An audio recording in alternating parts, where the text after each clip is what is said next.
मित्रों, जय श्री राम। जय श्री राम। हर हर महादेव। राम कथा के अगले प्रसंग में, जैसा कि मैंने आपको बोला था, आपको बताया था कि हमें श्रृंखलाबद्ध ढंग से प्रभु श्री राम की कथा, जो परम आदरणीय पूजनीय राधेश्याम कथावाचक जी ने आप सबके तक पहुंचाई, उनके संदेश को मैं आप तक सोशल मीडिया के माध्यम से पहुंचाने का प्रयास कर रहा हूं, फेसबुक के माध्यम से और यूट्यूब के माध्यम से। तो जो लोग फेसबुक पेज पर इसको देख रहे हैं, आप इसको आगे बढ़ाते रहें, और जो लोग यूट्यूब चैनल दबंग संवाद के माध्यम से इसको देख रहे हैं, उस चैनल को सब्सक्राइब कर लें और इस कथा को, प्रसंग को, भगवान के नाम को आगे बढ़ाएं। कलयुग में इसकी बहुत आवश्यकता है। पिछले तीसरे भाग तक आपने देखा कि भगवान राम की शिक्षा पूर्ण हुई और गुरुकुल से वो घर आए। अब आगे का प्रसंग मैं आपके सामने लेकर उपस्थित होता हूं। भगवान कृपा बनाए रखें।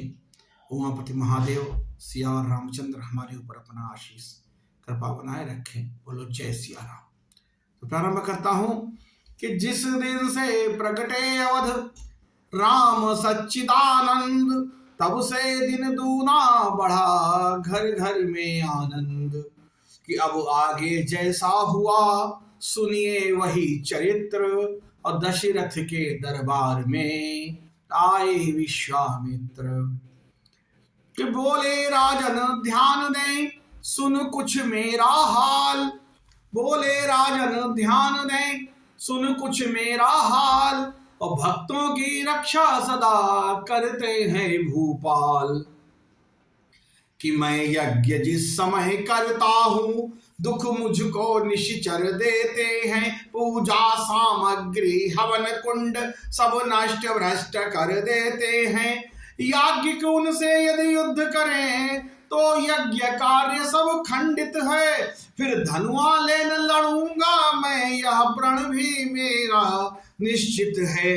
असुरों के अत्याचारों से अकुलाया घबराया हूं मैं, रक्षा सहायता दो तीजे तुझसे लेने आया हूं मैं। तुम अपने पुत्र राम लक्ष्मण दो सौंप मुझे कुछ दिवसों को, इसमें है तुमको पुण्य सुयश कल्याण हर्ष है। दोनों को सुनते ही दशरथ हुए व्याकुल और मलिन, हाथ जोड़ ऋषिराज से बोले वाणी दीन। कि हे मुनिवर दोनों बालक हैं, भोले भाले नादान निरे, रण विद्या नहीं जानते हैं, लड़ने में अभी अजान निरे। लो ताज राज सेना यह सब देना है दुश्वार नहीं, आज्ञा हो तो मैं चला चलूं इसमें भी कुछ इनकार नहीं। हे स्वामी सभी समर्पण हैं, जितने साधन शासन के हैं, पर प्रभु विचार के वचन कहो सुत चारों चौथे पन के हैं। वैसे तो चारों ही मेरी बूढ़ी आंखों के तारे हैं, लेकिन राम और लखन दोनों प्राणों से ज्यादा प्यारे हैं। फिर राम सदा सुख धाम मेरा, कब उसका विरह गवारा है, जब घर का वही चांदनी है, जीवन का वही सहारा है। कि गाधी सुवन के हो गए रक्त वर्ण कुछ नैन, कहे कड़क कर नृपति से इस प्रकार अब बहन। कि टाल टोल अच्छी नहीं यह अवसर नरनाथ, या तो साफ जवाब दो या कर मेरे साथ। दशरथ तुझ जैसे ज्ञानी को इतनी बच्चों की ममता है, जा चुकी जवानी दीवानी फिर भी माया में भ्रमता है। उपकार संत का करने में इतना विलंब इतनी अड़चन, कुछ दिन को उनको देने में इतनी बातें इतनी उलझन। यदि आज विष्णु से कहता मैं चल देते छोड़ गरुड़ वाहन। शंकर से यदि विनती करता हिल जाता उनका भी आसन। मांगी जो तुझसे यह भिक्षा इसलिए मुझे संताप हुआ। दुख हुआ तुझे भी मुझको भी इस पुण्य कार्य में पाप हुआ। देखा जभी वशिष्ठ ने ऋषि को है संताप। नृप को समझाने लगे राजन छोड़ प्रलाप। यह योगी राज कहते हैं तू इनसे कुछ संकोच न कर। ये बड़े विचारशील मुनि हैं तू किसी बात का सोच न कर। यह तेरे युगल कुमारों को रण विद्या धर्म सिखाएंगे। फरजंद दुचंद वहां होकर आनंद सहित घर आएंगे। दशरथ बोले अब मुझे नहीं सोच संताप। दोनों पुत्रों के हुए संरक्षक मुनि आप। इतना कहे भरी सभा में ही तत्काल बुलाए राम लखन। चरणों में गाधि तनय जी के सानंद गिराए राम लखन। लो हाथ हमें का हाथ नाथ यह दोनों भोले भाले हैं। ये फिक्रा याद रहे भगवन मेरे नाजों के पाले हैं। पितु का आशीष प्राप्त कर माँ से ले वरदान। ऋषि सेवा को चल दिए दोनों ही बलवान। कि प्रातः काल मुनिराज से बोले राजकुमार आप यज्ञ निर्भय करें हम हैं पहरेदार। आरंभ यज्ञ का होते ही असुरों का मंडल आ पहुंचा। शुभ अनुष्ठान में विघ्न रूप निश्चुर निश्चर दल आ पहुंचा। रघुवंशी राजकुमारों ने आगे बढ़ ललकारा सबको। हाथों में लेकर धनुष बाण पल में संगारा है सबको। धर्म स्थापन करेंगे यह ऐसा विश्वास न क्यों करो। जब दोनों विजयी सिंहों का यह अवसर पहला अवसर हो। क्षण में सुबाहु रजनीचर को अर्पण कर दिया अग्निशर के। मारीच नीच को उड़ा दिया 100 योजन पार समुंदर के। वो बन गया स्वर्ग कानन कांटों से खाली चमन हुआ। हे राजकुमारों सुखी रहो ऋषि के मुख से यह वचन हुआ। सचमुच उस समय भाग्य ऊंचा श्री लक्ष्मण श्री रघुवर का था। जब इनका सिर गुरु चरणों में उस सिर पर कर गुरुवर का था। अगले दिन मुनि को मिला यह सुंदर संदेश। धनुष महोत्सव के लिए बुला रहे मिथिलेश। समाचार सुनकर लगे चलने जब मुनिनाथ। प्रेम विवश चलते समय लिया इन्हें भी साथ। कि चलते चलते वह जगह मिली छाया न जहां दिखलाती थी। जिस ओर नेत्र दौड़ाते थे मरुभूमि दृष्टि में आती थी एक बड़ी पाषाण मूर्ति चारों दिश जिसके कोहरा है। मुस्काकर पूछा रघुवर ने गुरुवरी है अचरज कैसा है। रघुनंदन की बात सुन बिहसे विश्वामित्र। सुना दिया उस शिला का आद्योपांत चरित्र। फिर कहा कभी गौतम थी अब शिला शाप की मारी है। सबसे उपराम हुई है ये आकांक्षा एक तुम्हारी है। इस पाप प्रतीड़ित पथरी को पदरज का चेतन चूरन दो। यह पतिता है पावन पद दो जीवन मृत को संजीवन दो।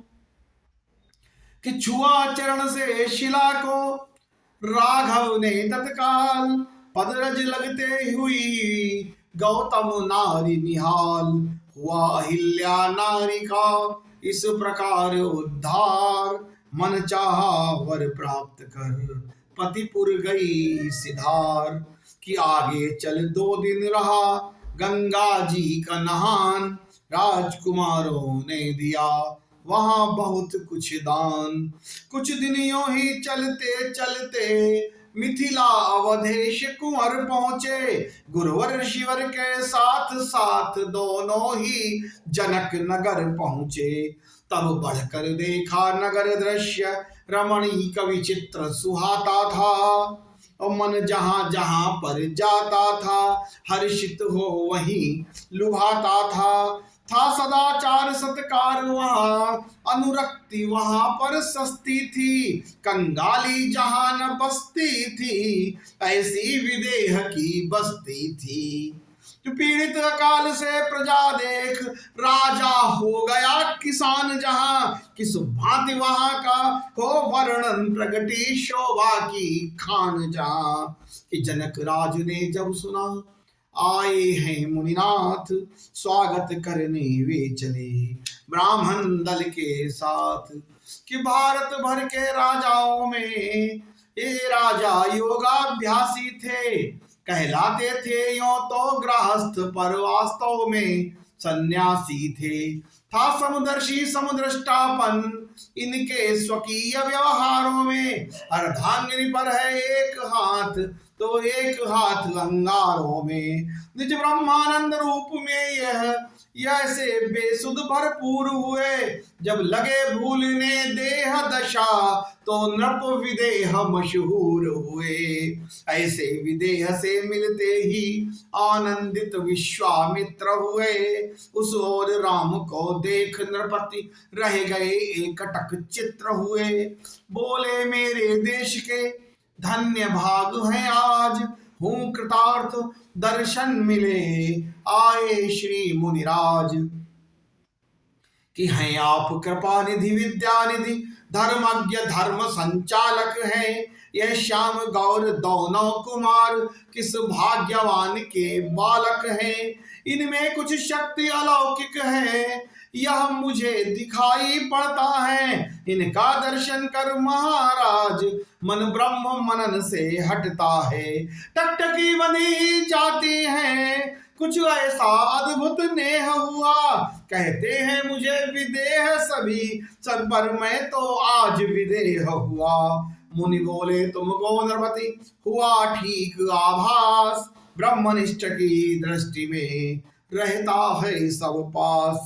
दोनों है पुत्र अवध नृप के, नाम है नाम राम लक्ष्मण इनका, ये बलि गुणी उत्साही है किस विधि से हो वर्णन इनका।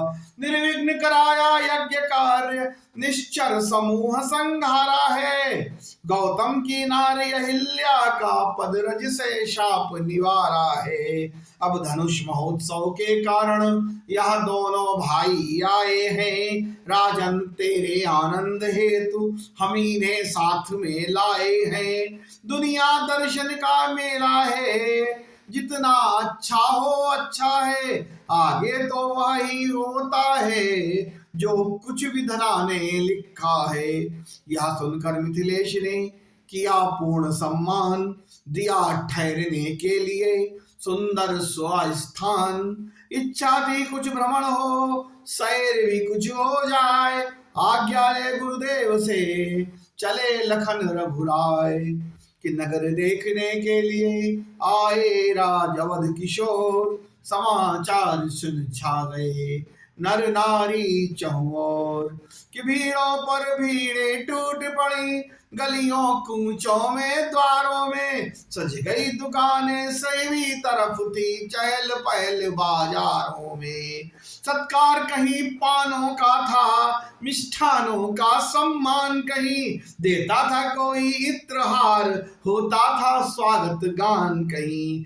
छत पर और छतों पर और झरोखों पर, खिड़कियों पे और अटारों पर, गजगामिनी भामिनी दामिनी सीधाई छाई चौबारों पर। दर्शन कर राजकुमारों के रह गई एकटक अबलाएं, अपनी अपनी टोली में फिर बोली यूं बोली ललनाएं। कि बहिना देखो तो सही इन दोनों के रूप, कोटि कामक छवि जीत कर प्रकटे युगल अनूप। कि गंधर्व नाग सुर नर किन्नर किसमें ऐसी सुंदरताई, सुंदरता जिन पर मोहित हो ऐसे सुंदर हैं यह भाई। जिसने देखा है एक बार इन श्याम गौर सुकुमारों को, वो आंख नहीं अब देखेगी सुंदरता को, श्रृंगारों को। जिस मुख ने इनका गान किया आजन्म इन्हीं को गाएगा, और जिस मन में यह आ जाएंगे वह मन इनका हो जाएगा। सुनते हैं कौशलवासी हैं, सुत हैं दशरथ राजेश्वर के, लाए हैं विश्वामित्र इन्हें कारणवश सिया स्वयंवर के। ताड़का स्वभाव सहारे हैं मुनिवर के, मख की रक्षा कर फिर बड़े पतित पावन है, यह तारी है चिला अहिल्या कर। तो जय श्री राम मित्रों, इस भाग में इतना ही। अगले भाग में पुष्प वाटिका और धनुष यज्ञ का वर्णन लेकर के हम आगे के भागों में उपस्थित होंगे। तब तक के लिए आप भगवान नाम स्मरण कर हमें आशीर्वाद प्रदान करें। परमात्मा आप पर कृपा रखें। प्रभु श्री राम आप पर सदा कृपा रखें। जय श्री राम, जय जय श्री राम। हर हर महादेव। जय हो।